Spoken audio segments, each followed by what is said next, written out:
Hello, guys. Welcome to another ramble. I'm going to talk on healing yourself. The only way out is in.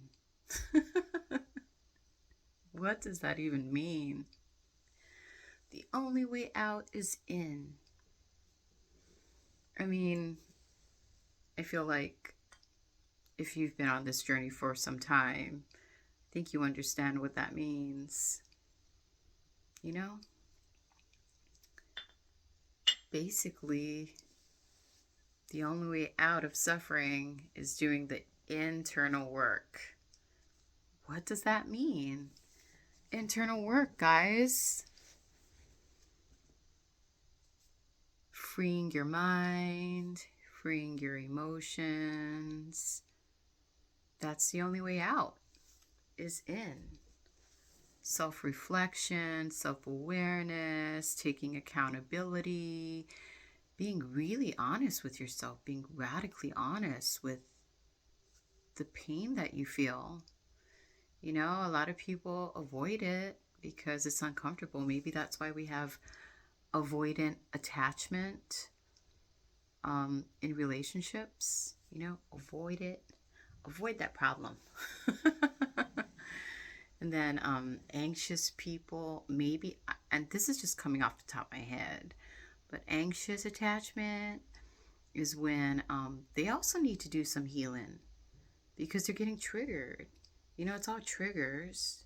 Triggers are letting you know what needs to flow, you know, because currently it's blocked. That's why you're getting triggered, you know. So, like, say you encounter a situation that makes you feel uncomfortable, unsafe. The avoidant will avoid that. They will not even get close to healing that stuff because they're going to avoid it. You know, I'm going to avoid my healing. I'm going to run. That's why they run in relationships. I know it's not funny, but it is, kind of, if you think about it, you know? And then anxious people, they also get triggered, you know? And they don't like feeling anxious. They don't like feeling like overwhelmed. And so, you know, that totally takes so they go outside of themselves to try to, like, you know, I don't know, control things, but they avoid the inner work. That's where the magic happens, guys. That's where the shifts happen. That's where the flow flows. But you gotta, like, clear out all the debris and all the clutter and all the baggage that you have accumulated throughout the years. You know, it's weird though, yeah? It's like all of this healing needs to occur because of trauma. Like, how do we even, why? Why do we even encounter trauma? Well, if you think about it, if you think of yourself energetically, energetically speaking, these traumas have been trapped in your cells, in your blueprint, from your ancestors and also from things you've also accumulated along the way, you know? Oh yeah, fearful. Is fearful the same as anxious attachment? I mean, it's anxious is basically fear. Who knows? I am not an expert on such things, and I just speak what comes to mind. Um, yeah, you want to get to a place where you're stable and secure in yourself, and the only way you can do that is by healing. You know. Um, what else do I have to say on this topic? Yeah, I mean,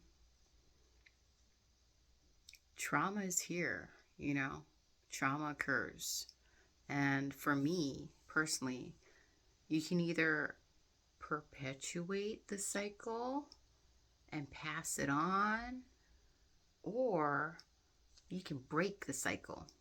I like to think that INFJs are spiritual warriors, you know, because we do go inside. We have the what is that called?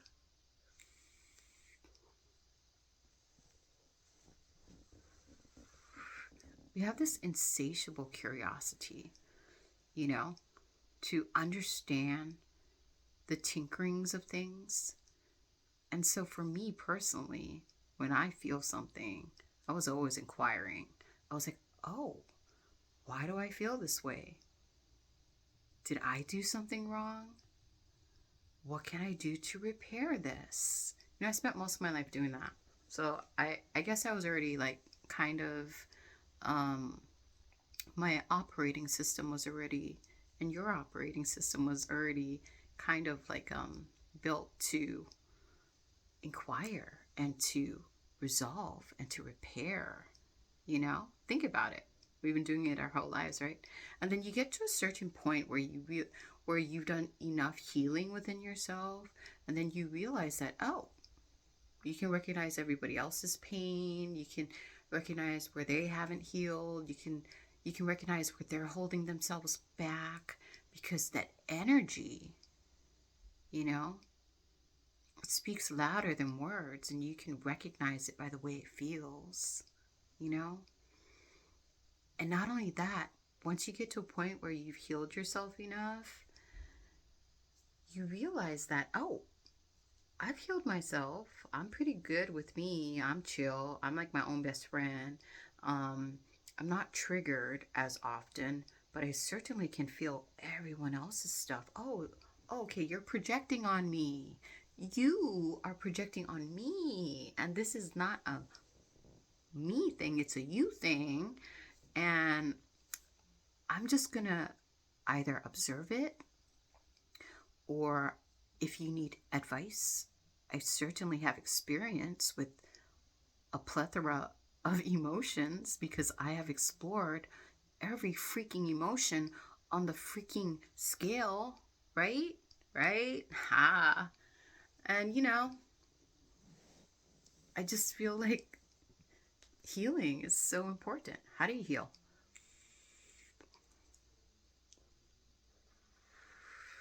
It's simple, but it's difficult. You know?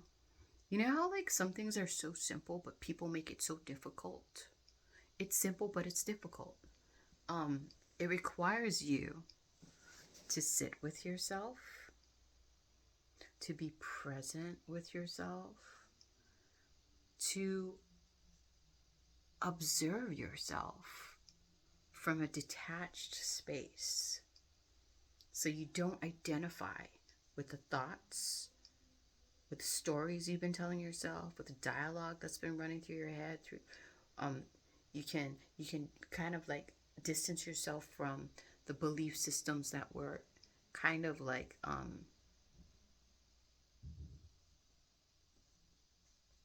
pounded into your head since you were a child. You know, um, you can also like recognize feelings, like, oh, what am I feeling? Oh, I'm feeling sad right now. And then allowing yourself to sit with that, because these things need your attention, like anything. All they want is your attention. But you know what's been grabbing people's attention lately? Everything outside of themselves. Think about it. They've strategically placed screens in front of us, so that all we do is focus outside of ourselves instead of inside, you know?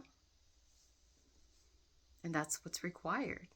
Your attention is required, not here, here, here, here. That's when the healing process can start, because you need to like recognize what you've been telling yourself, because the thoughts generate feelings in your body, you know, and then the feelings in your body create a reaction or a response. And if you don't know what's going on in your system, you're going to freak out, and then you're going to try to control things, or you're going to try to like suppress things, by doing more of what's comfortable. But healing requires you being uncomfortable. And that's why in a lot of my videos I've said, get comfortable being uncomfortable, you know? Because every time you're called to heal something within yourself, you're going to be uncomfortable. That's a fact. You know, a lot of people want comfort, but I mean, if we all stayed in our comfort zone, we just wouldn't grow. You know, we'd just be stunted little stagnant things, just sitting in place, not doing anything, not doing much of anything, which is okay. But if you want to remedy the suffering, healing is required, you know? Not only that, so another thing I've noted, things that used to trigger me don't trigger me anymore. Example, I used to have a pretty short temper when I was younger, if I were to be radically honest with myself. And that's the only way to be, right? Is radically honest, to be completely transparent. I don't want to live a life in fear, you know, and fear is what makes you put defenses up. I mean, yeah, okay, sometimes you got to protect yourself, honestly. Like that's what boundaries are for. But honestly, like a lot of people just live in a state of fear. And I personally think that's a waste of energy. I could be using that energy to be doing something cooler, you know, like creating something or enjoying something or resting at peace with myself, you know? I would rather be in a state of peace than paranoia. And that is one of my daily mantras. Or whenever I'm in a interesting situation that makes me feel uncomfortable or triggered, I will literally say in my mind, peace is my priority. Because it is. And I've said it to myself enough times that I want to say 90% of the time, peace does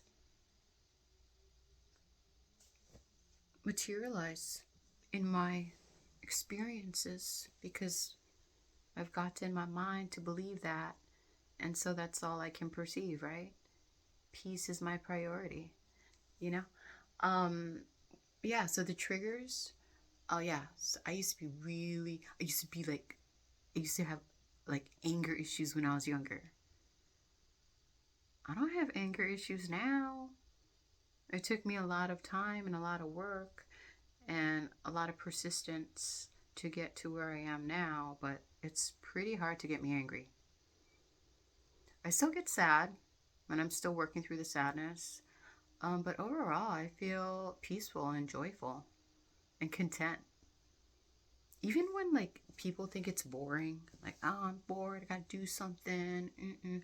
I'm like, cool. What do you want to do? Because I'm pretty cool just sitting here. Yeah. So I've noticed. I'm going back to triggers. So triggers are like kind of like I interpret that healing process as like a snake shedding its skin. And there's some oscillation involved because you know, like when a snake sheds its skin, it has to kind of like go forward and then retract, go forward and retract in order to slough off that skin. So there's some kind of oscillation happening. Um, yeah. But the more you do it, the more you move into it, the less it affects you because you're kind of like sloughing it off, you know? So like for me, like things that used to trigger me doesn't trigger me anymore. Not really. If I am triggered by things, I'll take note of it and I'll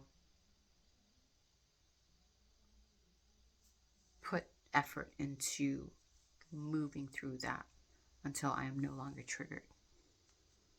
That's what I do. Um, I don't think people talk about it much, but they should. You know, they should like talk about how it's okay to be comfortable being uncomfortable because once you recognize that, then it's easier to heal. it's easier to move through things. You're not fighting and pushing and running and pulling, and you're just kind of like, okay,